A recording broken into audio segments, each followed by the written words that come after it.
Hello everyone, this is Parvez sir. Welcome back to our YouTube channel accountancy with Parvez sir. तो आज class 12 commerce के लिए हमारा जो चैप्टर है वो है अकाउंटिंग रेशियो। और अकाउंटिंग रेशियो में आज के जो टॉपिक हम पढ़ने वाले हैं वो है लिक्विडिटी रेशियो। लिक्विडिटी रेशियो में हमने और इससे पहले की क्लास में भी करंट रेशियो अपलोड कर दिया है, करंट रेशियो की क्लास अपलोड कर दी है। आज भी जो क्वेश्चन मैं लेकर आया हूँ वो भी करंट रेशियो का है, मोस्ट इंपॉर्टेंट क्वेश्चन है। चलिए जल्दी से जुड़ जाइए आप और सब्सक्राइब भी कर लीजिए हमारा YouTube channel accountancy with Parvez sir. चलिए, तो आज की जो क्लास है हमारी, आज की क्लास में हम लिक्विडिटी रेशियो में जो क्वेश्चन पढ़ने वाले हैं वो है करंट रेशियो का।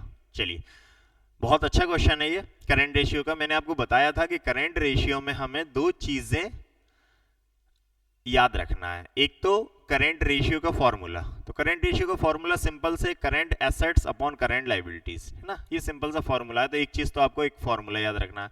दूसरा आपको ये देखना है कि इस क्वेश्चन में हमें करंट एसेट्स और करंट लाइबिलिटी दी हुई है, ये कैलकुलेट करना पड़ेगा, ठीक है ना। जैसे ये क्वेश्चन है तो पहले क्वेश्चन को हम रीड कर लेते हैं।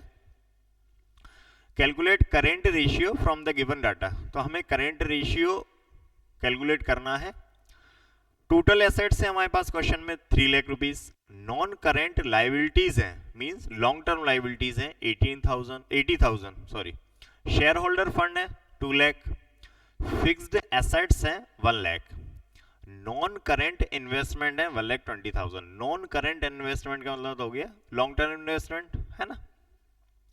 अब हमें इस क्वेश्चन में ना तो करंट एसेट्स दी हुई हैं और ना करंट लाइबिलिटीज दी हुई हैं, दोनों चीजें नहीं दी। और करंट रेशियो को कैलकुलेट करने के लिए हमें ये दोनों चीजें चाहिए, करंट एसेट्स भी चाहिए और करंट लाइबिलिटी भी चाहिए, ठीक है। तो करंट एसेट्स भी हमें कैलकुलेट करना पड़ेगा और करंट लाइबिलिटीज भी हमें कैलकुलेट करना पड़ेगा। चलिए करते हैं कैलकुलेट। कैसे करेंगे कैलकुलेट? देखिए हमारे पास क्वेश्चन में क्या है, हमारे पास टोटल एसेट्स हैं, ठीक है। टोटल एसेट्स हमें दी हुई हैं। अब टोटल एसेट्स में हम क्या करें, फिक्स्ड एसेट्स हैं हमारे पास और नॉन करेंट इन्वेस्टमेंट है। इसका मतलब ये दोनों चीजें फिक्स्ड हो गई, फिक्स्ड एसेट्स और लॉन्ग टर्म इन्वेस्टमेंट, ठीक है। अब टोटल एसेट्स जो मिलकर बनी हुई है वो किन किन चीजों से मिलकर बनी है? Fixed assets, long term investment और करेंट एसेट्स, ठीक है। अगर हमें फिक्स्ड एसेट्स दी हुई, सॉरी टोटल एसेट्स दी हुई है, फिक्स्ड एसेट्स दी हुई हैं, लॉन्ग टर्म इन्वेस्टमेंट दिए हुए हैं, तो अगर हम टोटल एसेट्स में से फिक्स्ड एसेट्स और लॉन्ग टर्म इन्वेस्टमेंट को माइनस कर दें तो क्या आ जाएगा हमारे पास? करंट एसेट्स आ जाएंगे। सिंपल है, टोटल एसेट्स में से ये दोनों चीजें माइनस कर दो, ठीक है। चलिए, तो करंट एसेट्स को कैलकुलेट करने के लिए हमें क्या करना पड़ेगा? देखिए यहां लिखते हैं हम टोटल एसेट, ठीक है। तो जो टोटल एसेट्स हैं वो किसके इक्वल है? फिक्स्ड एसेट्स प्लस लॉन्ग, इसको लॉन्ग टर्म बोल दो या नॉन करेंट, जैसा क्वेश्चन में दिया है वैसा लिख देते हैं हम, non current investment, non current investments plus current assets, current assets, ठीक। ये क्या लिखा मैंने? Total assets equal fixed assets plus non current investment plus current assets. Total assets जो होंगी वो इन तीनों का टोटल होंगी, फिक्स्ड एसेट्स का, नॉन करेंट इन्वेस्टमेंट का और करेंट एसेट्स का, ठीक। अब हमारे पास क्वेश्चन में टोटल एसेट्स दी हुई हैं 3 लाख रुपीस। 3 लाख रुपए की टोटल एसेट्स हमें हैं हमारे पास, ठीक। फिक्स्ड एसेट्स जो हैं वो हमारे पास हैं 1 लाख रुपए की, प्लस नॉन करेंट इन्वेस्टमेंट है 1,20,000, 1,20,000 के, plus current assets. Current assets हमारे पास नहीं है, ये करंट एसेट्स हमारे पास नहीं है, ठीक। अब हम क्या करें, तो ये दोनों का टोटल कितना हो जाएगा? 2,20,000, ठीक है ना। इसको डायरेक्ट एक स्टेप को अगर हम जंप कर सकते हैं कि या तो ये है कि 3 लाख को दोबारा लिखें और 2,20,000 को लिखें, तो ये दोनों को मिक्स कर देंगे हम, 2,20,000 हो गया करेंट एसेट्स। अब हम करेंट एसेट को यहां ले लेते हैं, current asset equal total assets को यहां ले लेते हैं 3 लाख, ठीक, माइनस, अब टोटल एसेट्स को यहां ले लिए तो माइनस ये दोनों चीजें जाएंगी, कितना 1 लाख प्लस 1,20,000, तो कितना हो जाएगा ये 2,20,000। आप चाहें तो एक स्टेप और बढ़ा सकते हैं इन दोनों को प्लस करने के लिए, लेकिन जरूरी नहीं है, डायरेक्ट हम इन दोनों को माइनस, या ऐसा भी कर सकते थे हम 3 लाख में से पहले लिखते माइनस 1 लाख, या लिखते फिर माइनस लिखते 1 लाख, फिर माइनस लिखते 1,20,000, तो मैंने दोनों को ऐड कर दिया, डन।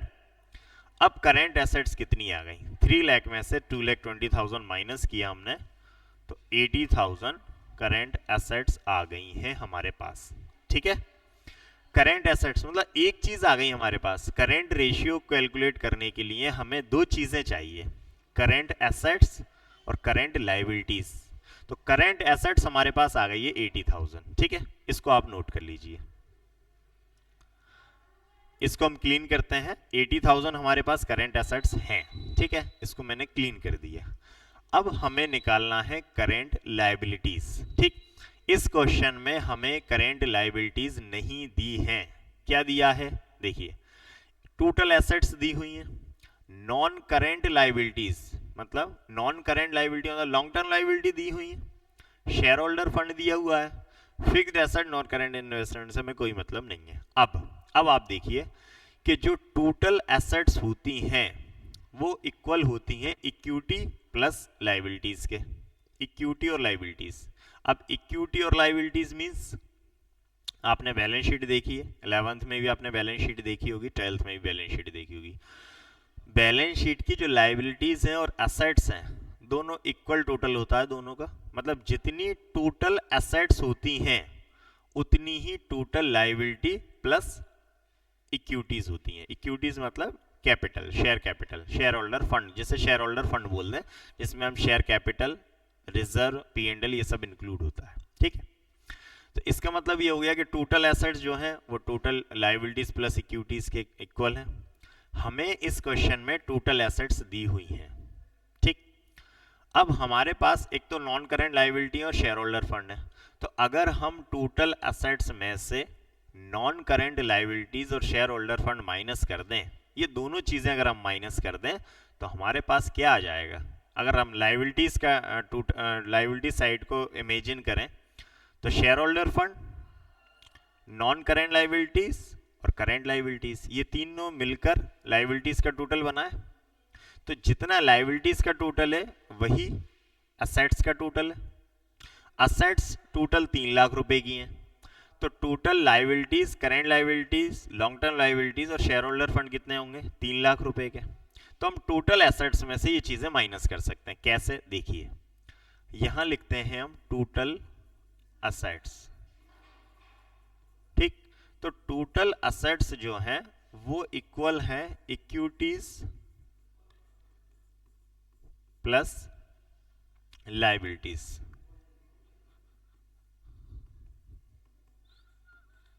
तो जो टोटल एसेट्स हैं वो इक्वल है इक्विटीज और लायबिलिटीज के, ठीक। अब टोटल एसेट्स जो हैं वो हमारे पास हैं 3 लाख, ठीक। इक्विटीज और लायबिलिटीज, तो इक्विटीज मतलब share holder fund, share holder fund कितना है, या मैं एक स्टेप और ले लेता हूं, चलिए आपको समझने में आसानी रहेगी, दोबारा एक स्टेप और ले लेता हूं, टोटल एसेट्स, इससे आपको समझने में और आसानी मिलेगी। इक्विटीज में हम लिख देते हैं share holder fund, share holders fund, नहीं तो आप कहेंगे कि इक्विटीज में हमें शेयर होल्डर फंड कहाँ गया, ये शेयर होल्डर फंड जो दिया था, नॉन करेंट लायबिलिटी दी थी, वो कहाँ गई। तो मैंने एक स्टेप और बढ़ा दिया, total assets equal share holder fund plus non current liabilities, non current liabilities plus current liabilities, current liabilities, done. तो जो टोटल एसेट्स हैं वो किसके इक्वल है? Share holder funds, non current liabilities plus current liabilities. तो हमें क्या find out करना है? करेंट लाइबिलिटीज फाइंड आउट करना है, ठीक है। टोटल एसेट्स हैं हमारे पास क्वेश्चन में 3 लाख रुपीस। ये 3 लाख रुपए की टोटल एसेट्स हैं हमारे पास। इक्वल शेयर होल्डर फंड कितना है? 2 लाख, ठीक है, प्लस नॉन करेंट लाइबिलिटीज कितनी है? 80,000, प्लस करेंट लाइबिलिटी हमारे पास नहीं है, यहां लिख देते हैं करेंट लाइबिलिटीज, ठीक है। अब हम करेंट लाइबिलिटीज हमें कैलकुलेट करना है, तो यहां ले लेते हैं करेंट लाइबिलिटीज, ठीक है।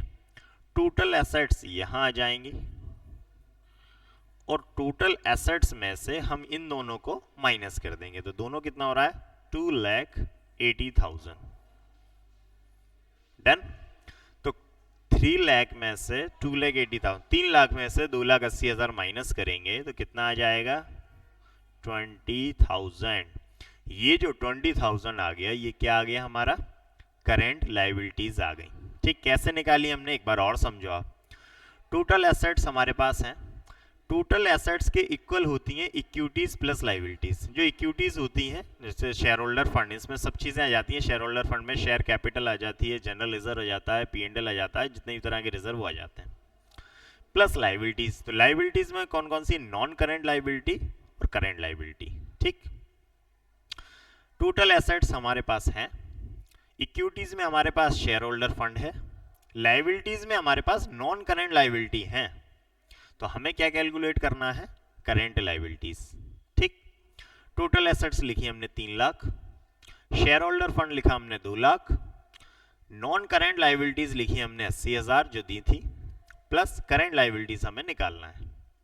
अब इधर करेंट लाइबिलिटीज को लिया हमने, तो 3 लाख टोटल एसेट्स यहाँ आ गए। इस 3 लाख टोटल एसेट्स में से इन दोनों को हमें माइनस करना है, कितना? 2,80,000। अगर हम टोटल एसेट्स में से शेयर होल्डर फंड और नॉन करेंट लाइबिलिटी माइनस कर दें तो क्या बचेगा? करेंट लाइबिलिटी बचेगी। तो ये करेंट लाइबिलिटी आ गई 20,000।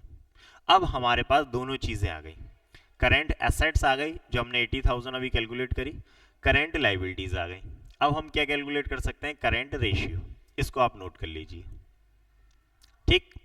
चलिए इसको करते हैं क्लीन।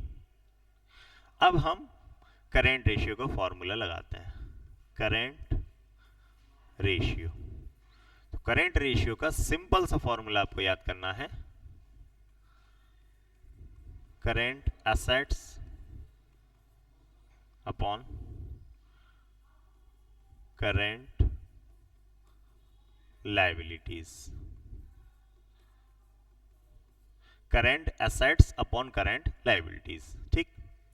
करेंट एसेट्स हमने कैलकुलेट की थी अभी 80,000, करेंट लाइबिलिटीज हमने कैलकुलेट की 20,000, डन।